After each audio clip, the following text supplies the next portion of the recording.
I'm just the moderator here today, trying to open up the space for everybody else. The purpose that the purpose and the reason that I wanted to have this event was because a lot of my friends in organizing spaces talk about land back and decolonization and kind of throw around the word, but I don't know if everybody knows exactly what it means. I know that it took me at least a year to fully, truly understand what it looked like in real life. So I just kind of wanted to provide that same level of education to everybody else, make it a little bit more accessible for our community. So that's the reason I wanted to have this event today. Thank you guys so much for coming. Thank you. My name is Noemi Aidetu, and okay, nice. Okay. I was born in a small pueblito called Parangaricutiro, Michoacán, Mexico, which is traditional Purépecha territory, and I use she, they pronouns interchangeably. And what else? I grew up undocumented most of my life and grew up here in Oxnard and have gotten an opportunity to learn from amazing matriarchs, indigenous matriarchs throughout different places on Turtle Island. And I'm glad we're having this conversation, and I'm just grateful for the invitation. Thank you. Yeah. Haku haku kiki shanti kakti shokwata sin o no kakalokaswa michu mashino. Hello, everybody. My name is Robin Redwater. I come from the village of Kaswa, and I'm Chumash. I am learning the language of Kaswa under daughter of the last native speaker, Ernestine Ignacio de Soto, and her nephew, James Yu, who's in his PhD program for linguistics. And I currently have a traditional top knot on display at the Santa Barbara Museum of Natural History. Aku Mepshumawish Kianti Kakti Marianne. Hello, my name is Marianne. I am the granddaughter of a Shumash plant medicine woman, and also my father, who has been protecting sacred sites and grave sites of Shumash ancestors for almost 50 years now. There was a time when there was no NAGPRA, there was no laws. You could go and dig up any burial site, sell artifacts, do whatever you destroy them, do whatever you want. So they have a long-standing history in the community. It was my dad, my mom, my aunts, some of my uncles. One of our uncles, his great-grandmother was, why can't I think of her first name? Valenzuela, the Candelaria Valenzuela, the basket weaver from Ventura. So we have a long-standing history. We're one of 6 of the oldest Chumash families that still exist.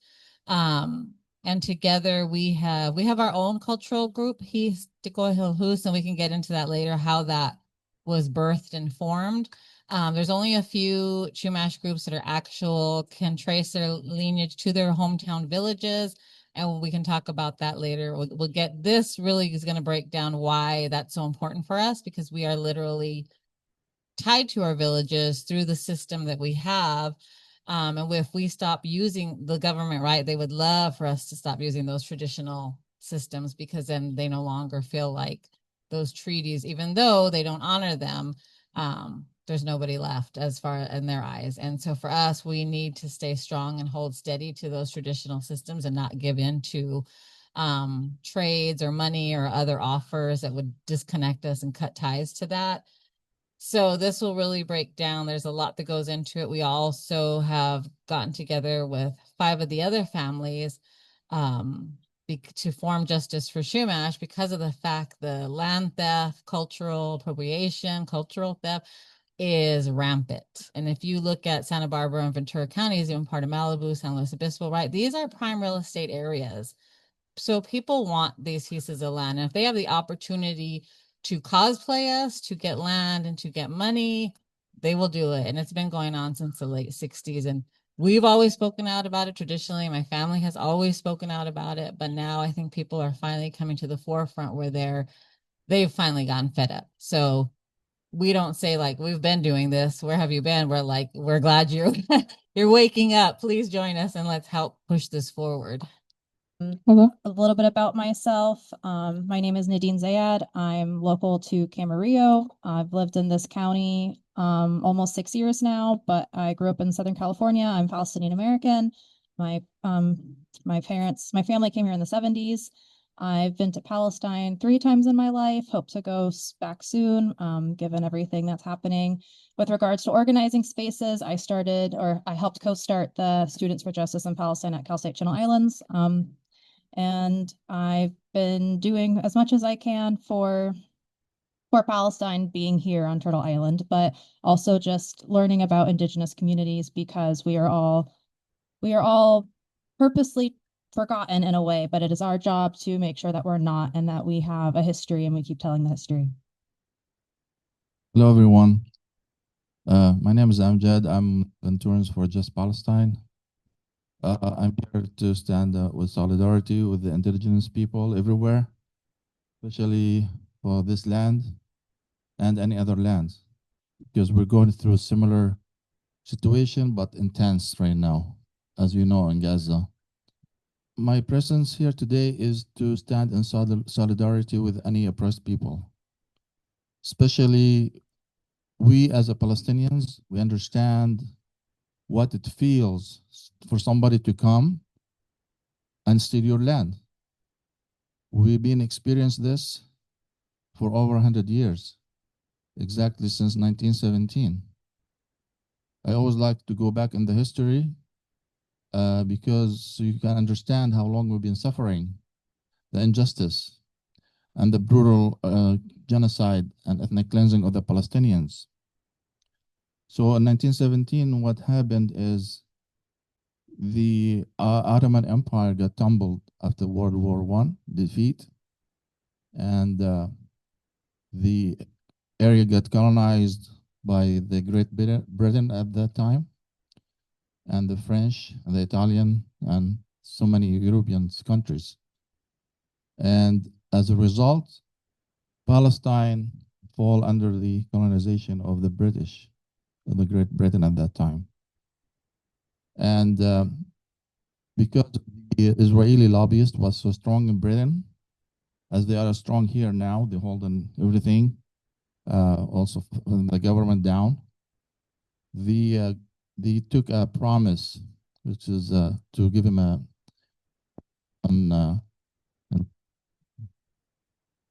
from the Prime Minister of Britain at that time.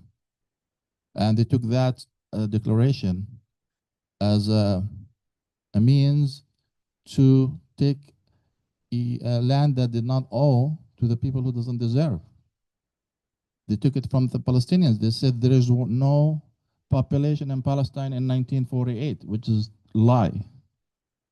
Our roots goes back to thousands of years from the canons, from Abraham, Prophet Abraham, Ishmael, until now. The Arabs and the Palestinians lived there for thousands of years. Nobody can deny that. But you know how it goes here in the media, which is controlled by Zionists. They try to manipulate and steal and fabricate the information and mislead always. Anything against Israel, they always fabricate it and they change it, and you cannot even talk in the media about it. The mainstream media is always pro-Israel. Why? Because Israel controlling almost every aspect of the American government. So if you don't know, wake up, because it's reality. They controlling the lawmakers by bribing them, by putting millions of dollars to their campaigns, so they can keep supporting the genocide that's going on for over 100 years in Palestine. They're justifying the killing. They call it self-defense of Israel. They're justifying the butchering of the children, the women, destroying the residents. 80% of residents in Gaza is gone. School are gone. Talking about rubbles. You don't have not even a place to sit in there. Not even that. They don't even allow you, when you put a tent, which is a makeshift tent, they come and bomb you. So you think you see these are the enemy of humanity in a form of a soldier or human being. Unfortunately, this is how we see it. So it is very important to have a gathering like this one because I feel you. I feel what you've been through from the US government over 300 years ago. The tribes, the native tribes of this land, they went through colonization, went through massacre killings, went through assimilation in the system, changing language, cannot speak your language in schools, change your culture. So I feel you because this is exactly we are going through. And Israel is not, it's not enough for them to take Palestine and controlling every aspect of Palestinians, even though in the West Bank, they under control the PA. PA is a Palestinian Authority, which is found after Oslo in 1993, which is they do nothing to defend the Palestinians. They are collaborated with the Israeli. Over 70,000 soldiers of them, policemen they call them, they cannot even defend one single Palestinian. That settler, 16 years old settlers, illegal settlers comes with the M16 and shooting any Palestinians in the West Bank. They cannot even defend them. So you tell me, how is the Palestinians going to be let alone? Who's going to defend the Palestinians? Aren't we a people that deserve to live? Aren't we a people that deserve to have dreams? Over 70,000 people, for God's sake, got killed in 2 years since October 7th of 2023. Amongst those 70,000, 18,500 children under the age of 15. What crime they committed? Tell me in the name of God, what crime they committed? Over 1,000 under 1 year old got killed with their moms in the hospitals, and also about 100 they get killed at delivery with their moms because there is no hospitals that can protect them. There is no sacred places for Israel to consider under international community. Hospitals are sacred, schools are sacred, churches, places of worship, those are sacred, and they call it sacred sanctuaries. They don't apply the law in Palestine. Why? This is a big question. Why we supporting them? Why we keep sending those money and bombs to keep killing the Palestinians, the civilians? Because they want an ethnic cleansing in the area. They said it, they want the land. They want the land they get promised to them, 4,000 years ago. Does that make sense? If somebody owned this land 5,000 years ago, and now you own it, and you have the title to it, I tell you, hey, 5,000 years ago, somebody promised me this land is mine. Get out of here. How you feel? This is crazy. So hospitals, I don't want to go to the numbers because it's kind of depressing, but out of 36 hospitals, only 12 operational because Israel destroyed it, literally destroyed the hospitals. There is no schools. Out of 6 universities, imagine a population of 2.3 million has 6 big universities, destroyed all. Clinics destroyed, water plants destroyed, bakeries destroyed. Even with the last ceasefire, I'm not going to talk about how many journalists got killed, about 255. I'm going to talk about thousands of medics got killed, including doctors, nurses, medical assistants. Among them, Dr. Hussam Abu Safiya is still in the prison right now. He's head doctor of hospital in Gaza. A lot of them. I don't want to talk about how many women get killed. How about over 140,000 people injured in Gaza needed assistance right now? 143,000, the last report I read. They need either to get medical assistance, medical treatment, or get transferred outside for amputated parts of their bodies to get healed and to get replaced. Israel does not allow any medicine to go to Gaza until now, only the bare minimum. They had a ceasefire signed about 2 months ago. They signed to allow 600 trucks to go to Gaza, among them like 200 for medical and medicine. They do not allow even have that number. They put a lot of restriction. Imagine red meat is forbidden to enter Gaza. Chicken is forbidden. Eggs forbidden. They allow makeups. Oh my God. Who have time for makeups under the war? They allow cell phones and accessories. They allow, they don't even allow hygienes. They don't allow basics, only lentils, corn, flour, and rice.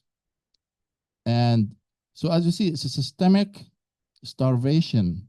It's a systemic colonization and starvation and occupation.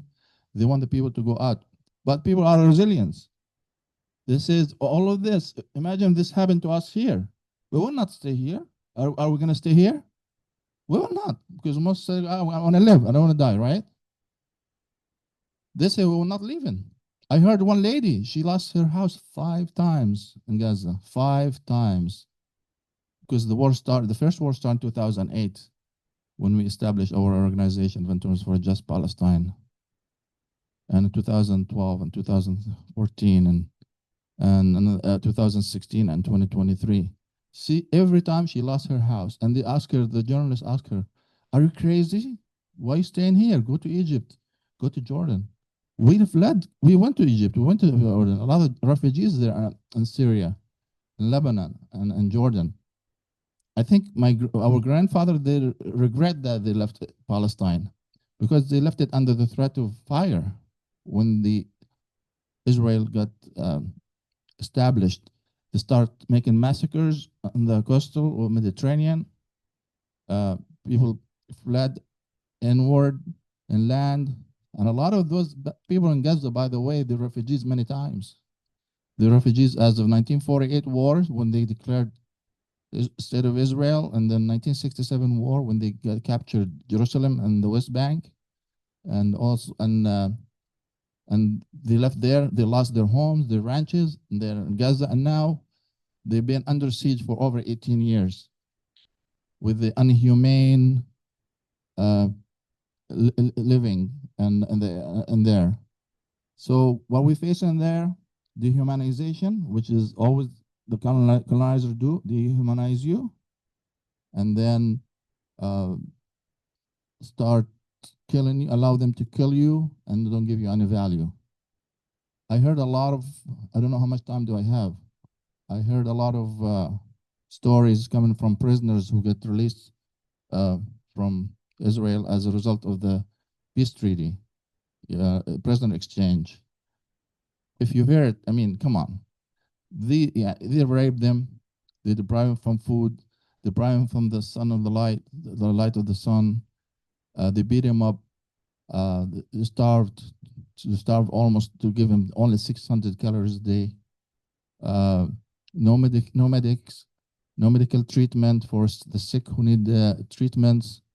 And it's a horrible and dehumanization, call them names, you know, this is like terrible. And they're teaching this to our soldiers here now and the police. Our police is trained by IDF. Do you know that? They trained by here. The police, they come and train us here how to deal with the American people like us. This is how we're going to do. This is what this administration that we were doing. They believe in no freedom of speech. You have to follow what they say, or you are a fake news, or you are a terrible person. You know, so unfortunately, that's what happened. This is the sad reality, but we're not gonna give up. Are we gonna give up? We're not gonna give up. That's why we're here. Even though we have small numbers, but we have a good quality here. And with this good quality, we start the resistance, God willing. And I hope everybody have a good day. Thank you. Thank you guys so much for being here and for sharing your guys' stories. I know that this is going to be an important event. We are recording it, and the purpose of recording it is because we're hoping to share this information widely, not just organizers, activists, but the general community, because we know that oftentimes people can cause harm on accident or on purpose, and we just really want to be able to offer the space for people to understand. That way, they can't necessarily say, well, I didn't know, right? Because now they do know. So thank you guys so much for being here and for sharing your knowledge. My first question is, who has permission to speak on behalf of your people, elders, medicine people, or can anyone in the nation speak? Yeah, so for folks who got here a little later, I come very proudly from Purepecha roots. My abuelita, Mama Lupe, we were doing the math yesterday and she's 95 years old. And so we all know she's from the Purepecha community. She's sang the songs, she's taught the language back to the teachers in that community, where they've been able to open up Purepecha language schools again. Um, so, she's someone who we don't have to question if she's from the Purepecha community. People know her roots. Everyone in the community knows each other. So we go to her, we listen to her, we listen to our elders, we uplift our elders. And that's definitely very different from colonial life, where a lot of times we put our abuelitos and abuelitas in like away, or there just isn't that like communal way of living as in our pueblos, in our indigenous ways. But yeah, definitely, something I've always been taught in indigenous spaces is to the matriarchs are gonna speak. We're gonna listen to the women, to the native leaders there, um, and especially as someone younger, I'm gonna do what they say. If they need firewood, or if they need a seat, or they need me to clean, or they need me to speak up about an issue, I'm gonna speak up. Um, but there in our communities, it's the elders, it's the people who've been doing the work for a long time. And again, it's if someone new comes into the town and wants to speak for the community, that's definitely a no-go. We're gonna know they don't belong to that community. They're not gonna know the history. And especially people are not gonna know them. And I think that's a big distinction in our communities, that there's that ties. We know who when I go, thankfully now that I do have citizenship and I can visit my abuelitas over there, people ask me, tú eres hija de Sarquito, o tú eres, tu abuelita es Lupita, ¿verdad? So like, oh, okay, your grandma is Mama Lupita. So we have that knowing. And again, here too, in indigenous spaces that I've been in, like I spent some time in Minnesota, and out there, like there was a native matriarch in each camp to stop the Line 3 pipeline, and that's who we listened to. Someone wasn't gonna come in and tell Native people how to protect their land. um, yeah, I think that's like a common mistake that sometimes in organizing spaces I see. But yeah, I think for people who are just learning, it's doing that, right? Like sitting next to the grandmothers, the grandfathers, and asking how you can support. And over time, they may choose to share about their indigenous ways, and sometimes task you with things to do. Yeah, and it's a big responsibility. But I think even starting that again, like the decolonizing of how we see our abuelos, the little ones too. But yeah. So for Chumash, I don't know, can you hear me? It's a little more complicated, I feel. So traditionally, we had the Wots, which were the chiefs, and females could also be chiefs. So that even the chief had advisors, had counsel, and they made the decisions and helped the chief become to a higher understanding of what needed to be done. We also had elders council, which the reservation has an elders council. Our group has an elders council. And so typically the elder for, in those days, right, there was no like Ventura County, Santa Barbara County. So it would be for their village, would be that they had say over their village and their village only. But they could travel to the capital villages where all the chiefs usually would meet, or sometimes the big chiefs would come down to Ventura and talk about the issues and the problems, because I think oftentimes people really like to fetishize the culture as if we were all harmonious. There was never no issues between people. Everybody got along and it was just wonderful. We gathered and sang 24/7. Now that's just not reality for any group of human being, right? Everybody, especially those of you, I have no sisters, but she is one of 3 sisters. She has a twin, knows what it's like to be in with families, right? People argue and they have disagreements. That is normal. But the colonial society we live in makes that seem as if that's an issue, that's a problem. You're just always supposed to be smiling, getting along. There's never supposed to be any anger. Anger is bad. But we like to be real about this. So the problem that has happened over the last probably 20, 25 years is people have said, oh, well, I talked to this elder. And I'm like, but that elder doesn't have any say over that. They can say what they feel about their family. They can give their input, that this needs to be a generalized, like you need to bring in more actual Shumash to talk about this. Not one person gets to decide this, because we're not a dictatorship, but we're not a monarchy. And we have held strong with that and fought. My parents have fought over that for years. My parents have been, so California has no, they only have federally recognized. There is no state recognition. They only ask that you have a nonprofit, right? So they can keep track of everything. And anybody can call themselves a tribe. Now, that's just really, I think, a really awful way to do it. One, because they're really not giving you any credibility for who or what you are and your ancestral heritage or what those birthrights that come with that. So they've kind of just siloed it into like, well, I've only talked to this person, so this person knows everything, even though that person will tell you it wasn't until their 30s that they really decided to get into their Chumash culture. Now, we're not saying that that's an issue, but it's an issue if you center one person, because it only becomes their worldview and what they feel and think. Because unfortunately, if you're not living at the reservation, all of your neighbors are not Chumash. They're not holding classes, which you have language, you have basketry, you have harvesting, you have all these things that you do. And that was what colonization wanted to do, separate us out of our villages. But they call us urban Indians, right? We live in town. Our neighbors are not Chumash. We don't know most of our neighbors. There's no cultural classes being held that they just randomly put on for those. We put those on ourselves with other Chumash people.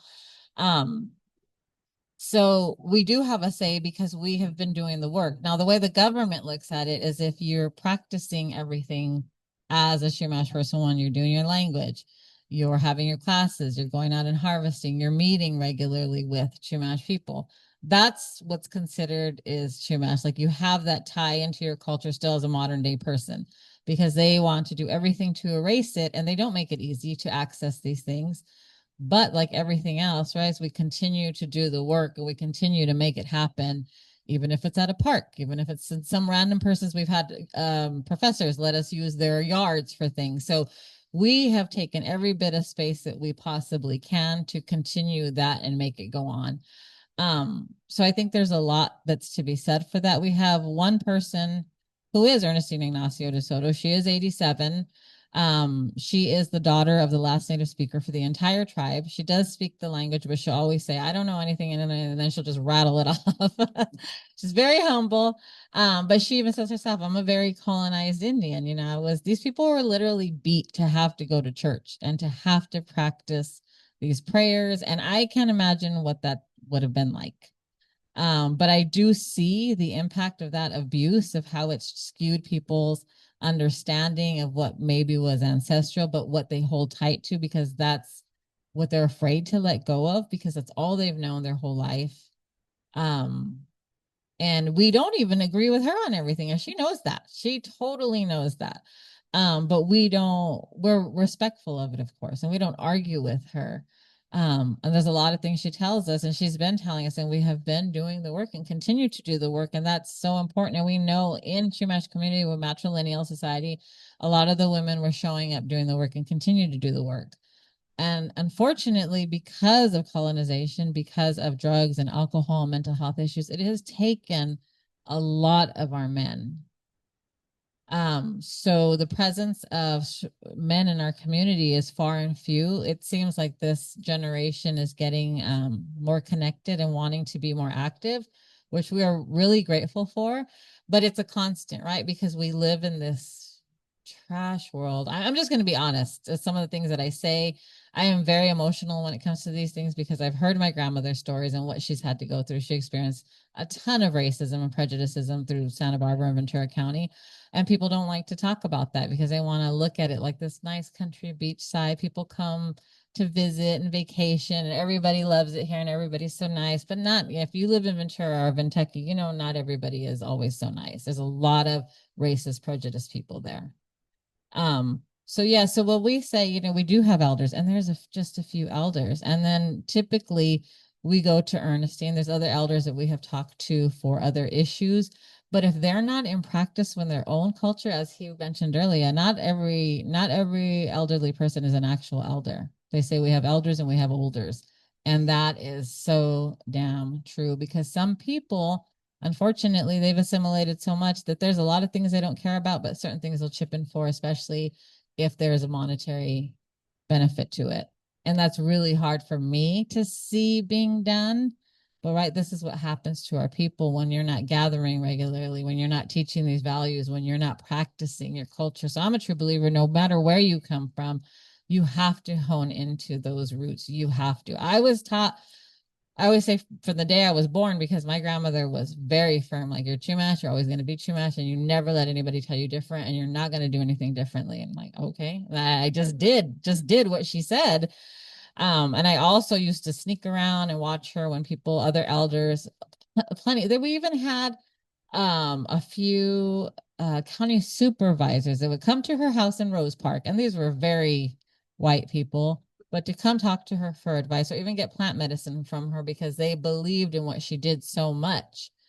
And so I'm a firm believer, like we can't erase them as if they didn't exist. Just because you came around in the 90s or whatnot and started practicing doesn't mean we forget the people that came before us because they did the hard work to make it possible for even us to be able to do these things today. My grandmother was one of the founders of the Candelaria American Indian Council.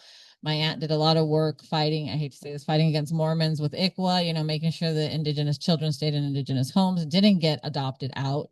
And that's why that law exists. So you keep your kids within the community so that you can teach them culture and value because they're not going to get that. I mean, they're going to get completely erased with a different culture, well, religion, right? And make that non-existent. So this is why this law exists and why it's so important. And I mentioned this the other day to we were doing an activity and I said, we're making a cradle board. She's making a cradle board. And I said, we need a baby to put in that. We're like, who has a baby? And then they're like, oh, you can. I go, we can't put a white baby. And then he was like, I was like so upset. And I'm like, it's not meant to upset you or hurt your feelings, but that's culturally inappropriate. We need a brown baby in that, you know, in that cradle board. And I feel like this shouldn't have to be so, people shouldn't get so offended because not everything is for you, not even for us. Our elder my grandma used to tell me all the time, this is not for you yet. You're not ready for this yet. And I used to crawl around on the floor, peeking through the doorways, watching when she was healing people because I wanted to know so bad. I wanted to see what she was doing. I was so like mesmerized by her ability to do things. So I think most of those elders has passed on 75 and above is where the last of that rich history exists. And it makes me so sad because there's so many questions we never asked, so many things we didn't write down. And that's priceless. You could not offer me any amount of money to take away the upbringing that I have. Like to me, it's not worth it. We live in a culture where America says, if you're American, then you renounce all your culture and activities and practices and languages and everything you do. Because if you don't, then you're a terrorist. Well, then, you know, you can call me whatever you want, But Native American was something I've always had trouble identifying with because I'm like, I'm Chumash. That's all I've been. That's all I know. My mother does have ancestry. She does come from the Yaqui people, but I know really nothing about that culture because everybody around us was Chumash, my father, my family. My mom has been to the reservation more times than even a lot of Chumash, and that's really sad because she was accepted in, but she also made that effort to cultivate and nourish those relationships as which we should do. I know we don't always agree with everything they do either, but those are our people and those are the last of our people. So I, hold tight to those relationships where I can establish those and keep those because they've known family members that have passed on and moved on before I was even alive. So it's really important for me to keep those ties. I know I went into a very big explanation, but we can't just say like, yes, it's one person because it's not, and it's multiple people, but it's also important who those people are and the knowledge that they have. Yeah, I think we always say a lot is like you can claim your community, but does your community claim you? And I think that we should be centering families and individuals who have a lived experience. Not saying that those who are reconnecting shouldn't have an opinion, but I think it's really important to center, like, for example, daughter of the last native speaker, people who've always, their families have continued traditions. Because I think that that is really important, and you do have a different viewpoint. And I see that a lot, like with language. I never thought that just because I'm Chumash that they have to teach me. I took the time to really get to know them and earn their trust and be able to look at these family documents because they were working with Harrington and there's a lot of private things that are in there because Harrington became a part of their family. So I don't treat it, I don't see a lot of things in my culture as something that I deserve. It's something that either my elders think that I can do or they don't, and that's fine with me. I appreciate your guys' answers. Thank you so much. How do you define land back in your own words or in the worldview of your people? I'm gonna start with Marianne and go down. Okay, so land back, I know people, especially like city council people, politicians do not like this term. They've even asked us to not use it. But if anybody knows me, sometimes I tell her I'm going scorched earth, and she's like, "No, don't just talk about." Like it's too late. I've already made my decision. Um, so land back is really important, right? Because this land was stolen. It was never traded. It was never purchased. It was legitimately stolen. So land back, there is a possibility, and there's been possibilities. In the late 60s, the BIA, Bureau of Indian Affairs, came down. They went through the paperwork and they said, oh, there's not a lot of Chumash. We have like about 3,000 Chumash in total. Not a lot at all. I'm not sure what the number was in the 60s, but they said, we don't have a lot of Chumash on here. It may be possible to give some land back so that they can move on to this piece of land. They came down, put some information in the paper. And if any of you don't know, so for Chumash and many other people, Bureau of Indian Affairs keeps a second, which is like a social security number. So you have another number that's not the same as your social security number. That number only exists with the Bureau of Indian Affairs. So my grandmother has one, my dad has one, and so we go under my father's, although it's getting time for me to get my own number.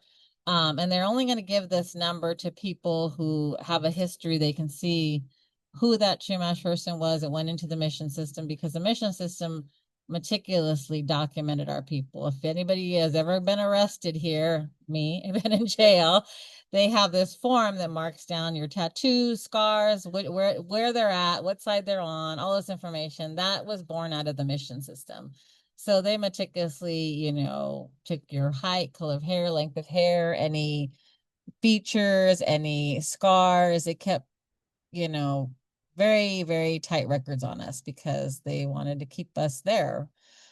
So this number follows you through life and passing. And once you're gone as a descendant, you can still trace that back as your relative and use that number.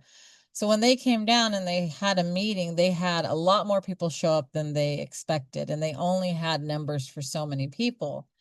So the government decided we're doing genealogy, we can't trace these people, even though they're adamant about who they say they are. Some of them were traced back to the original descendants of the colonizers, still trying to show up and take our land, disguised, dressed as us. So it's really, I feel really disgusting, and another form of colonization. The next wave, as we say, the next wave of colonization showed up dressed like us, but this time, they've added tattoos to their face to seem more authentic. And so it's just horrendous. I think so many things I could say, like just the nerve of people. So rightfully so, California has had enough land to give back to indigenous people, which they should have rightfully so done a very long time ago. There are open spaces, there are places, I know some places have easements that can't be built on, like we're talking these type of homes.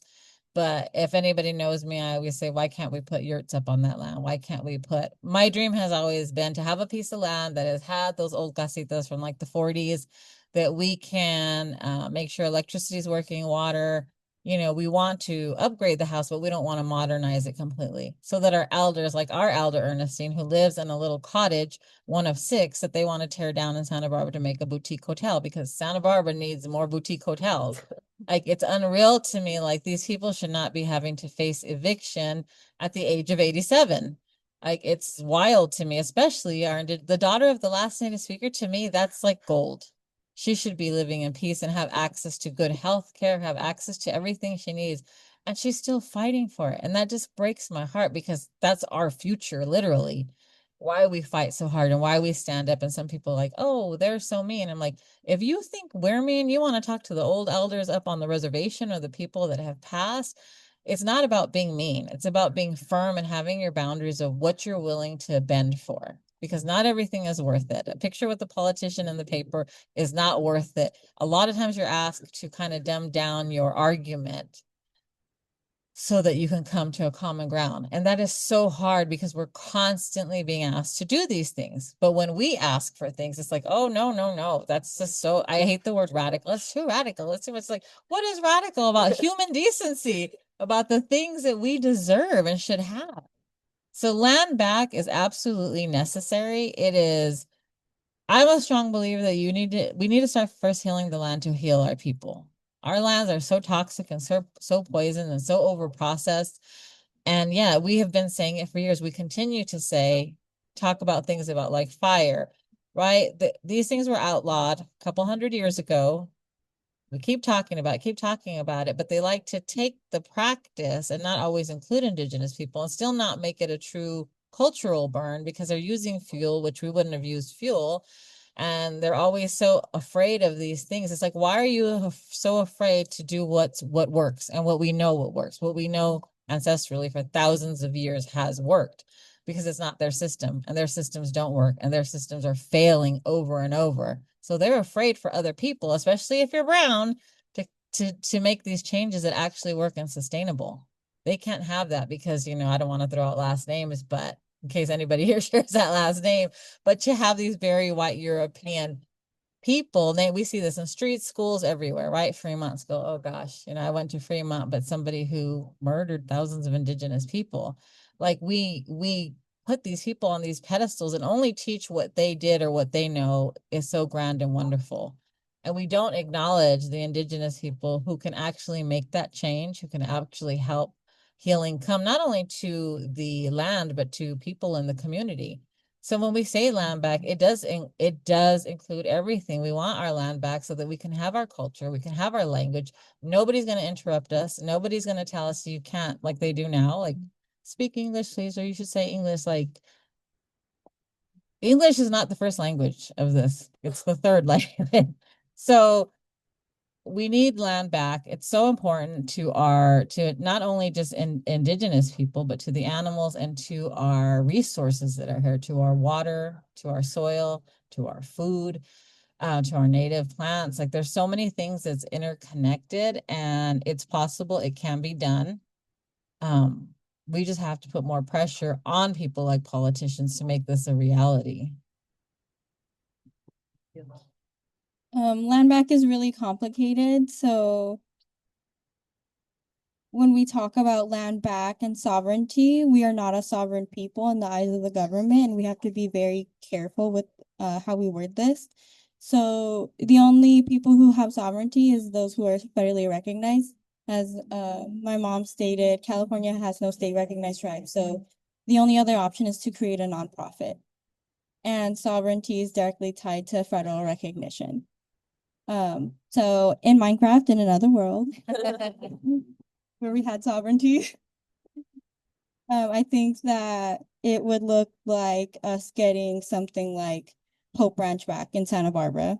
I don't know if anybody knows where that is. UCSB just bought their chancellor $7 million house there. So Thomas Hope was our Indian agent. So after the mission system, we weren't considered citizens of the United States. And we had to have an Indian agent because they didn't see us as being capable of taking care of ourselves. So we weren't able to own land. So Thomas Hope had the Hope Ranch in his name. And Ernestine and her family lived there, and that's how they were able to retain the language. So she's the last person to have grown up in a home where her mother spoke Chumash fluently and with her uncle and everybody around her. When Thomas Hope died, his wife sold off parcels of Hope Ranch and evicted all Chumash families who had lived there. 600 families. So then after that, they were forced to move into the city, and a lot of Chumash have moved away. A lot of Chumash don't live in Santa Barbara and Ventura County. And I think when we talk about land back, you look at a lot of articles that say land back, and in there, they buy the land back. That's not land back, that's a buyback. But if you look at a lot of what happens with Klamath or the Berkeley Shell Mound, especially, a lot of those articles were titled land back for them, when in reality they had to buy this parking lot. And then they also have to have money for an endowment and to restore the land, which is so much money. So when we talk about land back, that is actually us not paying for this land. And if you read, like I'm telling you guys right now, if you look up a lot of articles that say land back, if you read it in there, it's a buyback. Land back is us not purchasing our own land. We are a landless tribe. We don't have a lot of money. Our cultural circle is very fortunate to have people in the community who offer their time, money, and resources to us to make our cultural classes happen. And I think that's just really important to highlight.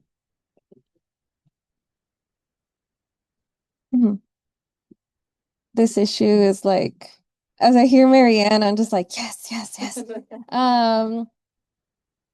Yeah, I think for me, coming here from a land that I couldn't go back to for many years, it was a little complex growing up. It was like I'm told that I should be proud of my indigenous roots, but also I can't go back, or I won't be able to come back to Oxnard. To learn about my land from pictures and Google and videos, that it used to get me really angry. I used to be like, ugh, like it's it's just an image, but I couldn't feel the land because I wasn't there. I couldn't touch the land, and that hurt. And like I went through a lot of years of that until I was able to get my residency and go back. And it's fucked up how we are facing like the situation even now with fucking kidnappings every day. And it's not that we don't love our land and don't want to live there. But it's so natural to move around, to migrate. I relate so much to the monarca butterfly that flies all over Turtle Island and returns back to the forest there in Michoacan that I've gone to visit. And I'm so grateful for. And to see that monarch butterfly reach areas like Minnesota, where I was fighting for land back, and to see these connections with Palestinian land back movement, with Native communities here on what's so-called the United States of America. And Mexico. We've had our traditional migration routes that didn't include these man-made borders, and that wasn't that long ago. So for me, land back means Yeah, what Marianne and Robin have mentioned, it's not buying the land back. It's really for people to see that um that when we're in our lands, in our soil with the food, because every different geographic area is specific, you know, that's how we're able to survive in joy, and exist in joy. Yeah, I think about a lot of like US imperialism in Mexico and how that forced a lot of migration of my people, where a lot of my relatives didn't make it, you know, died in the desert trying to get here. How a lot of people, you know, we're trying to we were lied about this American dream. And yeah, I mean, I want to talk about my land, the our land, because we belong. The land isn't ours. We belong to the land. We live in reciprocity, or at least we should. Um, we should be able to take enough to keep it sustainable. Um, I think that land back means educating ourselves as well as about what that looks like, and places like here at the garden are doing that work, right? To create spaces to touch the land, to get familiar with the land. Um, I think that land back means less missing and murdered Indigenous women as well. Um, it means less men who come in and build these harmful projects of extraction on native lands, won't have to come in and steal native women and um, continue with this crisis, this epidemic of missing and murdered Indigenous women. And in Michoacan, that looks like a lot of narcotraficantes that are going into the lands and um, stealing young boys and girls. Um, Unfortunately, some of my relatives have disappeared as well, you know, because of that epidemic, that crisis over there as well. This fight for land, for power, when really the land doesn't belong to us. You know, we're part of the land. We're part of Mother Earth. We're here on Mother Earth's belly, and we should live in reciprocity because you know we're all um, part of this circle of life. And I do think that again, as Indigenous women, it is our responsibility to protect the earth, um, and to fight for land back. To speak up about the harms that are happening here on Mother Earth, the different polluting projects, to stand in solidarity with other Indigenous peoples in their struggles to get their land back. Um, I found myself in college learning about the North Dakota, the pipeline that was happening there, and I didn't understand why. What I had heard was that it was the first gathering of that many Native people coming together for the first time in a really long time. Tribes that didn't talk to each other were now gathering. People from tribes in Mexico, from all parts of the world were coming together to land in North Dakota to fight for the land. And what were they going to get in return? And it's like when there's a win, that's a win for all of us. That's a win for Mother Earth. We're all connected as people. Um, so for me, it is a responsibility. When I was up in the Bay Area, I learned from a group of grandmothers, Indigenous grandmothers, from a group called I Don't Know More SF Bay, which originated from grandmothers, Indigenous grandmothers in Canada, who were tired of seeing what was happening to the land and to their native land, because yes, there's hella racism in Canada and all over. deep colonialism. And so the Native grandmothers decided, you know what, we're not going to put up with this. We'll be no longer idle. We won't stand as we watch this government destroy the lands. So different chapters were created throughout. And so I got the opportunity to learn from grandmothers in the Bay Area and hear about the different struggles they were doing. And one was like the supporting the shell mounds there, the in Berkeley, praying there in this what appeared like a empty cement parking lot, but it was a sacred site.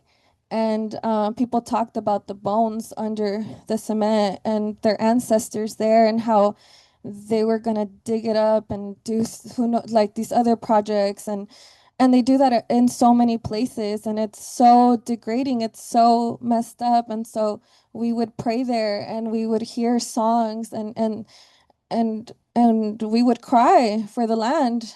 It's painful to when you feel the land and you feel the harms that have been put on the land. It's heavy. And um and I'm glad that's been a win there at the Berkeley Shell Mounds. Um and they did a tax, right? The Shumi land tax, where people can from the community can donate, and a tax for living on that land there, and it goes to more doing more of that work, because the government isn't paying us to do this work. You know, a lot of times you see on the internet, like, oh, you get a job. What are you doing protesting? It does take a lot of resources. It takes a lot of emotional labor. And it's heavy when you're walking like one foot in colonial America and the other foot in your native ways. It can be really heavy, even passing a Starbucks and being like, this corporation is harmful and I don't want it here. You know, they're building an Amazon in the community. That's harm that's being done to the land, to the people, to the little bugs that we don't see under, because they all matter. So land back is important for me, and I've made it part of my practice, to try to live in reciprocity, to not take more from the land than I actually need. Like I don't need that many shoes.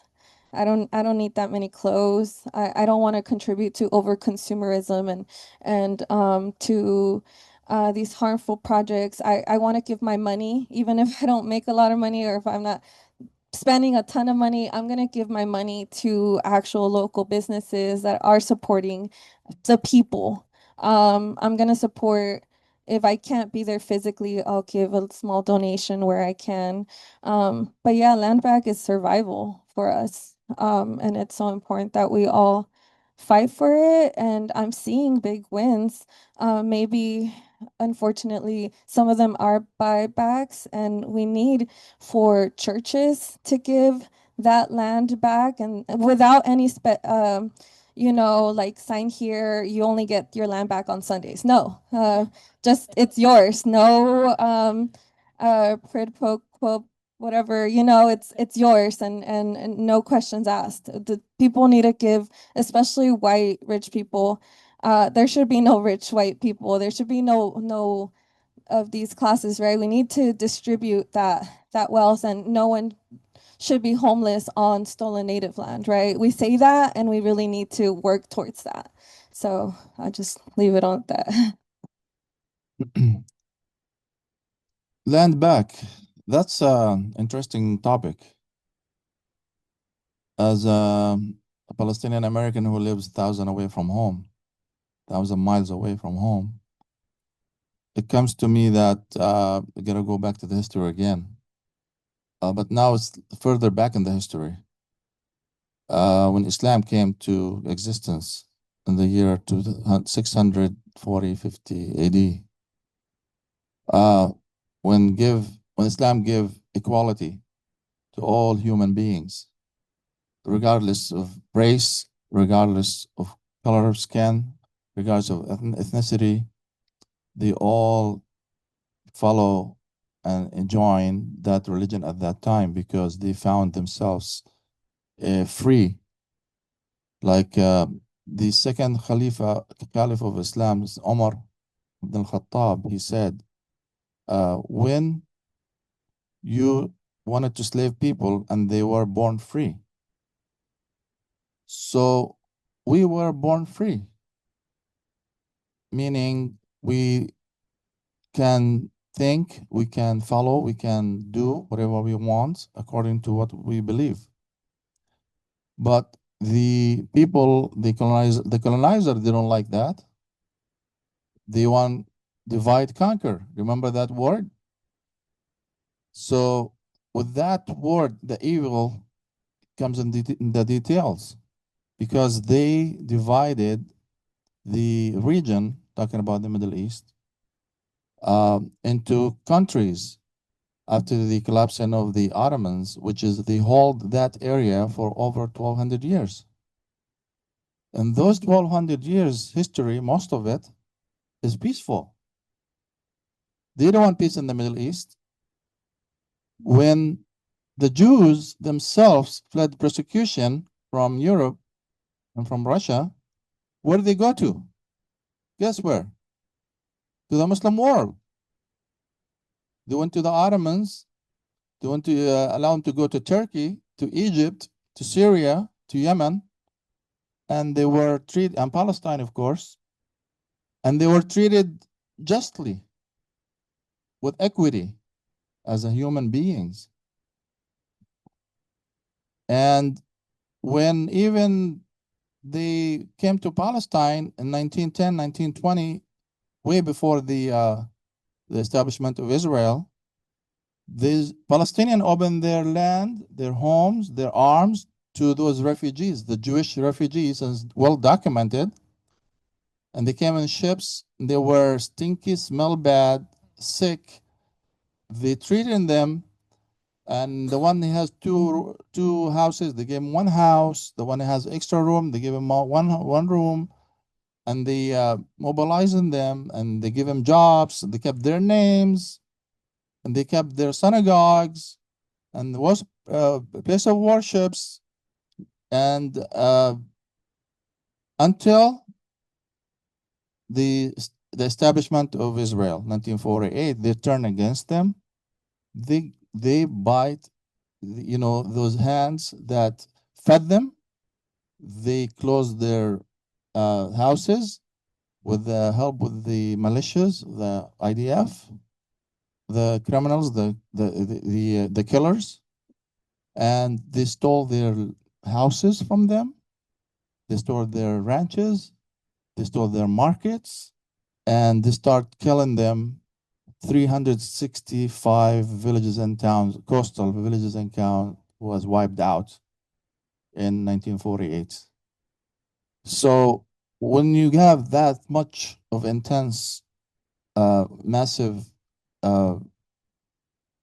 horrific massacres, and we don't have social media like now to see it, like you see it live killing in Gaza, like the last 2 years, with no media coverage at all, and with the absence of the Arabs at that time. They were divided because of the British. Thanks to the British, they divided us and they conquered us, and they colonized the whole region. So with that, what the Palestinian has to do? They start fighting back. For us, there is no another way. They start fighting back with the PLO founded in the 1960s. They used the military fight back. They were doing some clashes back and forth, but the problem is nobody supported them. They didn't have no support. So at the end of the day, they signed a treaty with Israel in 1993, the Oslo Peace Accord.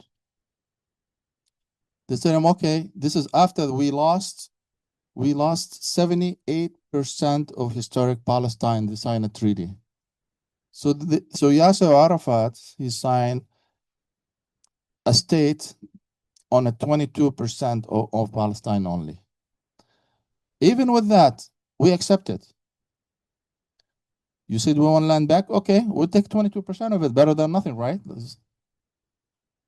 But Israel, they don't want even to give that 22%. they fight on us for it. Gaza now, they took about 50% of Gaza now. You know that?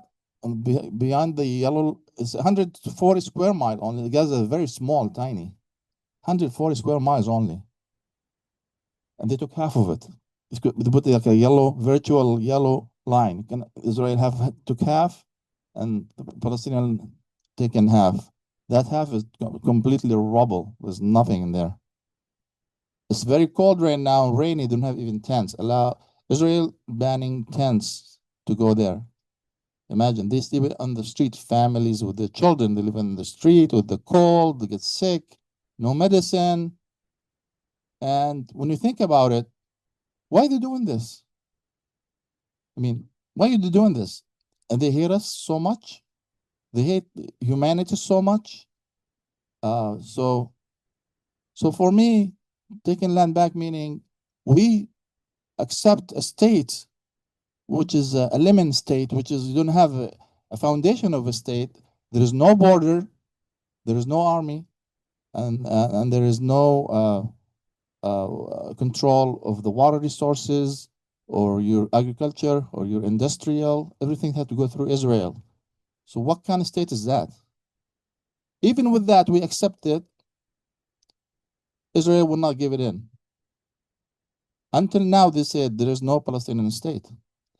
And now our land goes down to 16%, 16% only. They stole another like 8% of Palestinian land. Because what happened is they put the wall, the apartheid wall, they take more lands, security lands, like what they're doing now in the West Bank. They steal more land, but more settlers. Over 1 million Israeli illegal settlers. They live in stolen Palestinian land, recognized Palestinian land. We're talking about recognized by the United Nations. So, to me, it seems like we are like, I'm not echoing like we need to have another state, but they say there's no state. So how are we gonna get our land back? We tried the military at the beginning, the resistance didn't work. We tried the political two-state solution, it didn't work. And Israel, they said it out loud, we don't want you here. We wanted to take this land. We're gonna ethnic cleanse you all. So to me, unfortunately, I'm getting like hopeless, seeing everything around us and seeing what they're doing. They bomb in Syria. Yesterday, they killed one guy. His wedding was before 2 days ago. And in the morning of his wedding, they attack his city in the southern of town of Beit Jen and Syria. They invaded the city and he went, clashing with them and he got killed. And in Lebanon, they said Hezbollah is a threat to them. For 1 year after they signed the treaty, Hezbollah did not fire one bullet to Israel. And Israel killed over 500 Lebanese and over 1,000 strike so far in this year. They killed civilians, schools, mosques, place of worship, you name it. So it seems like Israel is the problem, not the Palestinians. We try everything as a Palestinians, officials, and as a citizens. We live in harmony, by the way, for 1,200 years with the Jewish brothers and sisters. If you go to Jerusalem, the synagogues still standing there, not even one stone turned since it was built. The churches, the churches of Mary, and all the churches in there have the stones standing for thousands of years, almost like 2,000 years. But look what they did in Gaza. They destroyed all the mosques. Over 900 mosques, they destroyed them. They destroy about 4 churches. And sometimes that takes me to a question, what we should do? Just give up? If I want to give up as a second generation or third generation in the exile, how is my children? You're gonna forget about it. Same thing like you guys. Same thing. You gotta keep the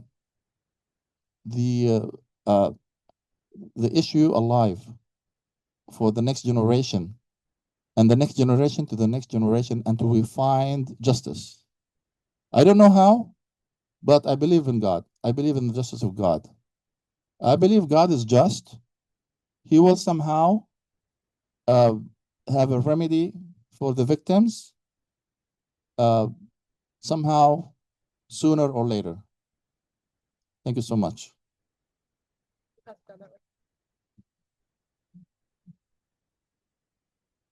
I feel like how I was going to answer the question in the beginning is now different than how I'm going to answer it now. Okay, so when I first hear the word land back, my initial thought is it's the return of stolen land to all indigenous people. For Palestinians, this is not a metaphor. It is the return of a home, because many Palestinians, when they were exiled, they still carry the keys to these homes. So it's to return to your home or to your stolen village so you can tend to your land. But on a more concrete, I guess, international perspective that Palestinians still hold to this day, it is the right of the return of Palestinian refugees and their descendants to their homes since the Nakba, and this is under UN Resolution 194. This is the right of return, and this is what Palestinians and descendants of Palestinians everywhere continue to work towards for this UN 194 resolution. The idea of this UN resolution and land back, to me, are not separate movements, because the displacement of Palestinians, it predates the inception of the United Nations, but the United Nations and the League of Nations, the predecessor, were, they were really like colonial forces in disguise that helped prop up the creation of the State of Israel to further their colonial project. And as I'm sure most of like the Nakba happened and there were hundreds of thousands of Palestinian villages that were destroyed. And on a more personal level, for me, what land back means on a personal level as a Palestinian American, I have relatives that live in the occupied West Bank. I have relatives that live on the other side of the Green Line. So for my family, it's kind of this weird situation, but on my father's land, his village is completely destroyed. It's called Canada Park. If you actually Google Canada Park, Israel, you'll see images of this beautiful land, green, lush trees. But these trees are not native trees. These trees were planted by the Jewish National Fund. And this is a common tactic that they did when they were destroying villages. They would destroy the homes and the schools and all the buildings that really created community and created life. And they would plant these foreign invasive trees as a way to eliminate the history of a people. So if you have the curiosity, you could Google Canada Park, Israel, and you can see images. And some of that land was where my father is from. On my mother's side, the way the Area C is, with the legal situation that exists in the West Bank, a lot of it has been cut up and created towards the many illegal settlements that exist. But when Marianne brought up the mission system, it really made me think about Ophir Prison, which is this prison that is which is on the outskirts of my mom's village, which is Batunia, Palestine. And Ophir Prison is a military prison that the Israelis run. There's many prisons, but it's notorious because they take children there. And my own self-learning of the mission systems and how really it was slavery, like it was documentation of a people and it was slavery. But it's like that is also what prison systems are, it is just like another way of having slavery today. So I feel like for me, land back is the return of the Palestinian people, upholding UN Resolution 194, and we continue to fight for this. But it's also like the acknowledgement that land back, I believe, is more of like an international push, because I believe that for it to work for Palestinians, it must work for all colonized people. And this earlier, and I wasn't trying to be rude, but I had to find some quotes. And the state of Israel, it functions the way that it does because it was created from a colonial place. Amjad was explaining how there was the Sykes-Picot Agreement that was, I believe, in 1916. That's where like France and Britain, at the fall of World War I, Ottoman Empire collapsed, and that's where France and Britain made the secret agreement to cut up the lands that we call the Middle East.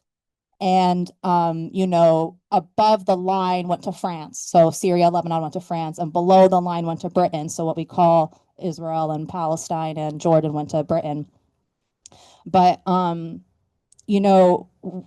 what is the sad truth is that regardless of them having the secret agreement and not, they were working in cahoots, not necessarily for the Zionists, but for the goal of imperialism and the goal of colonialism, which are two separate beasts, but they go hand in hand. And anyway, so I brought this quote up, and it's from Vladimir Jabotinsky, which I would argue is like the first Zionist, like the first man to want the Eretz Israel. And Eretz Israel is not just Palestine. They believe that it is a much larger land, that it is going to be including what we call Jordan, Syria, and Lebanon. So the quote says, and this is from the Iron Wall, we cannot give any compensation for Palestine, neither to the Palestinians nor to other Arabs. Therefore, a voluntary agreement is inconceivable. All colonization, even the most restricted, must continue in defiance of the will of the native population. Therefore, it can continue and develop only under the shield of force, which comprises an iron wall, which the local population can never break through. This is our Arab policy. To formulate it in any other way would be hypocrisy. Every native population in the world resists colonists, as long as it has the slightest hope of being able to rid itself of the danger of being colonized. That is what the Arabs in Palestine are doing. The thing is, this iron wall, it was written so long ago, before even this UN resolution was created. But it's like this constant reminder to me that we must continue to work for something that will serve us, because the United Nations and whatever resolutions that they make, it does not serve us, and it does not serve what the people really want. And that is land back, and that is to return home. And I believe that a liberation for Palestine is going to happen in an internationalist way, because yes, these are different colonizers that have affected us and terrorized us and our ancestors, but there must be a greater force on our end to counteract what they've done to us so many generations ago. So I don't want to say I'm hopeless, Judd. I want to say that we as the people now, and hopefully our future people, can work for something much better. And I don't like using the word hopeless.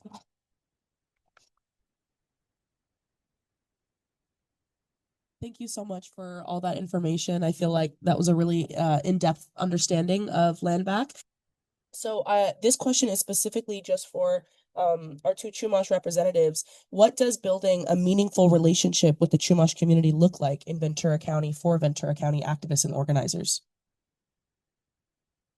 So I would say, well, first I want to say that our elder, he's reminded me several times, but I fully understand this. He said you can't talk about land back and not mention Palestine or the Congo or Tigray or all these communities that are going through the same thing. So even though we center it on the territory we are now, we do understand and realize that this is a global issue and has been. They're using the same notes from the same playbook over and over and over again. So sometimes I have a problem with just kind of centering Ventura, because I always want to say Santa Barbara, Ventura County, because I just see us all as one. So that's a little bit hard for me in my mind to kind of just like, separate it. But that's just me. But I think a lot of times, like I was mentioning earlier, is some people will say, well, I talked to this elder or I talked to this Chumash person. And it's like, okay, well, that's just one person out of an entire group of people.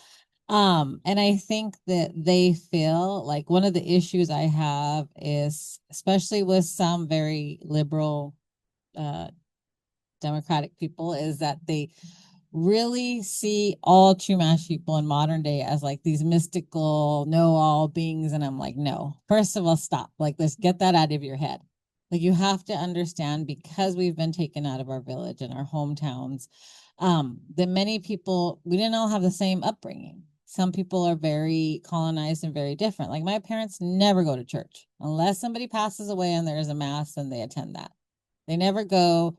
We don't have like this religious, context that goes on around holidays or anything. Like, they don't talk about this because Chumash had spirituality, and our religion believed in Mother Earth and the beings that are being here and the resources. These were things that we understood and known to be very precious, right? Because we can't live without these things. And cosmology was a very important part of that. Was our type of spirituality. There was no Jesus Christ that was here before, 1492. That didn't exist before.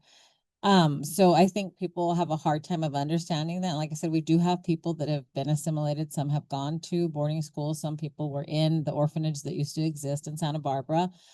So I think really getting to know and understand these individuals that you come in contact with, but also doing outreach to other Chumash that are in the area, because we don't have the same beliefs and upbringing. I was fortunate enough to be raised in my community and to spend a lot of time at the reservation. We still have a family house there. We still have family that is federally recognized, although we are not.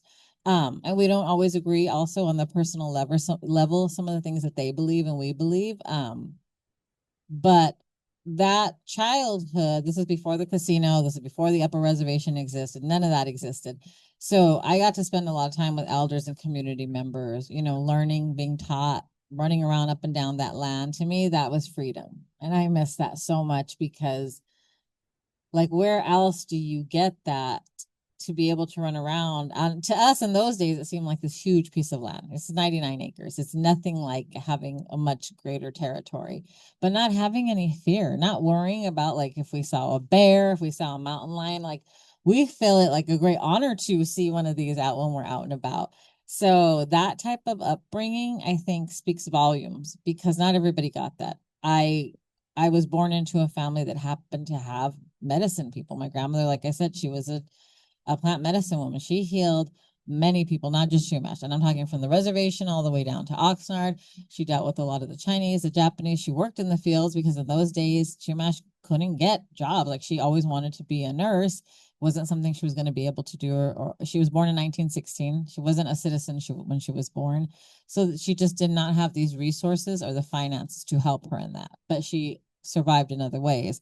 So she worked in the fields, and a lot of people reached out to her. So her information and her knowledge is very important, and I think could be very useful, especially in the things that we're doing today, like let's say Mini Nature Reserve, or wanting to restore these native plants in the area, which is so important. When she was talking, Nadine was speaking of trees, I immediately think of all these palm trees that we plant in here that are not native here.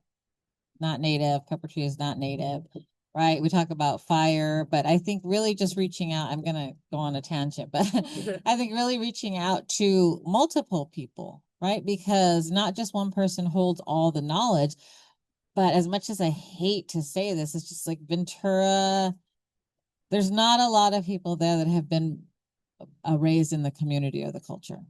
Some people didn't get really involved. Some people didn't even know they were Chumash till way later in life, which we're not saying is their fault. They just don't have that experience of growing up and knowing. So you have to talk to different people. And as anything, I don't care if they're indigenous or not. If somebody gives you a bad feeling, you get this feeling in your gut, you need to listen to that for a reason. Because we often think about as indigenous people, like everybody, like I said, is so spiritual and great, but we have had people that are not so great. And we need to be aware of that because as a modern day people, not everybody was grown up with that accountability piece. Like accountability was a huge piece of Chumash community and how it worked, which is why there was some problems like theft or sexual assault. These types of things almost virtually did not exist in ancestral times. And there's a reason for that because people were actually held accountable for these things if they did happen. Enough so that people did not want to repeat and end up like this person did. So we've gotten so far from that, and we try really hard to stay on that line, like, well, we need to talk to this person. Like, we can't do that, or we need to figure this out first. We're not going to just jump and say, yeah, do anything you want. Everything is fine. Everything is great. We're giving you permission to do everything, because that's not okay. And just to kind of reference really back, quickly to land back, if you didn't already know, the U.S. military has taken some of our most sacred sites, and those pieces will never get back. And I do believe that was intentional. Point Magoo base is on a village site. Wainimi base is on a village site. Vandenberg. I cannot tell you how much SpaceX. Vandenberg. They make it really difficult for us as Chumash people. Very, very difficult. So much so that we can't take pictures out. If we want to visit, we can't take pictures. We've had to sign an NDA. Like, they make it so hard because we can see the injustices, but technically and legally, we're not supposed to speak out about certain things there, which makes it very difficult. Vandenberg in that area, Point Conception, Danger Mountain Preserve, that is known as our Shimalaksha. So that is like our version of heaven. Yeah, our jumping off point before we go to the upper world, if you're allowed to cross over. So these places are occupied. We say America is a country, but it's still considered an occupied colony. It's not a true country. So I think there's just so much information, and they're so fearful of us continuing to stand up and demand that we get the things back because they took it. We see how hard they fight against other communities and countries to not give back billions of dollars on jets to fight for this land that's not even theirs.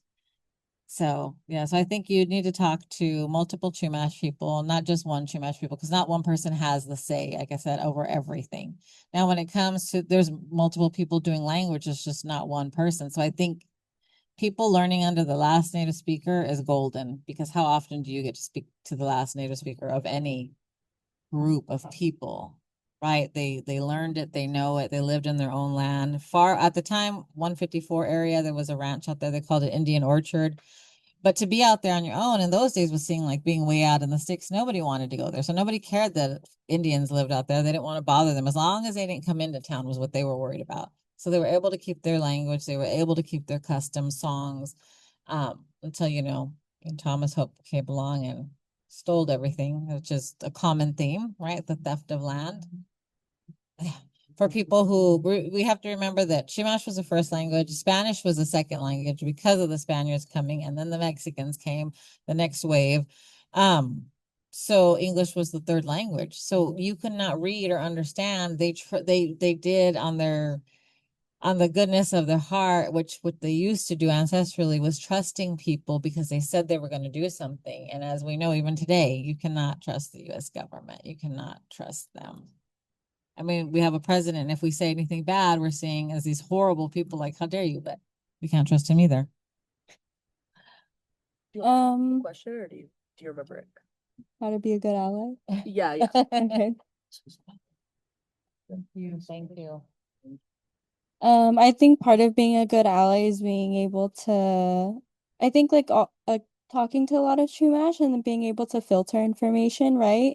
I think that unfortunately there is a lot of Chumash who like to idealize our people and romanticize and infantilize us. We When the colonizers got here, there was an active war in Santa Barbara. So I don't like that there's a lot of people do perpetuate that all Chumash just held hands and sang together. That's not what happened. We had very strict systems of accountability. Each village had an executioner. There's rock art of somebody with 14 arrows through them. I'm pretty sure if you saw that, you would not want to repeat those mistakes. we didn't have a prison, but that is how we handled it. And I hear that it's barbaric. I think our prison system is quite honestly more barbaric. Um, and I think yeah, just talking to Chumash, and of course there's gonna be some people you don't completely agree with. It's very rare you find somebody that you agree with 100% of the time. But I think really like if you in your whatever you want to do, whether it's support or educate, I think really just talking to people and Chumash people, and you can do self-research, right? You can go to the Santa Barbara Museum of Natural History. They have a current exhibit with basketry on display from weavers from San Luis Obispo down to Ventura County. And small ways like that. We have our cultural website, which to be fair, we do need to update it. The San Ynez has just opened their museum recently. That's another good opportunity to learn about Chumash history and just see things on display there.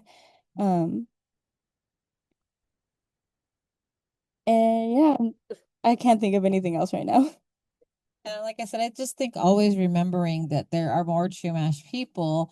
And typically we like to stay in groups like these, right? I'm always saying find your people because I want to work with people who are fighting towards the same things and have the same ideas.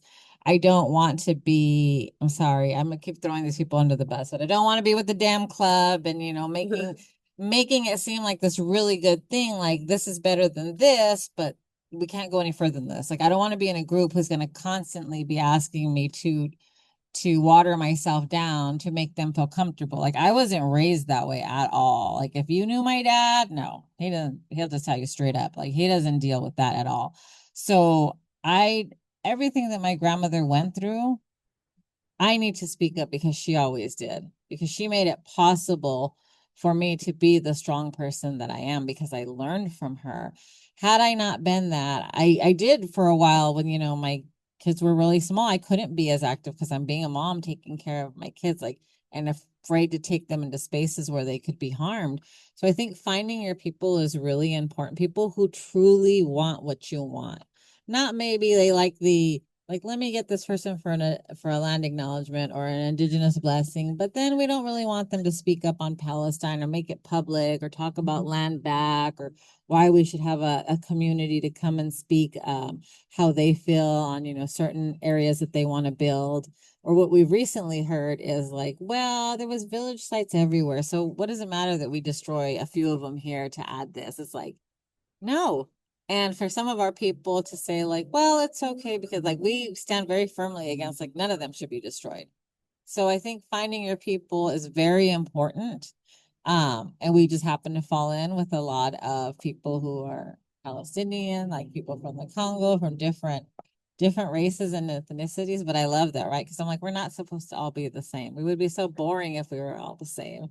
So I think it's really important, and who really can take that in and like we're not trying to say like, oh, come to our ceremony, come to our event, and since you've come to all our events, now we're making you Chumash. Like it doesn't work that way. We all understand we all have these rich cultural backgrounds and we want to stay in those backgrounds. We just want to help uplift other cultural backgrounds and voices, which is so important. Like I feel strongly that we can't survive without that. We just can't.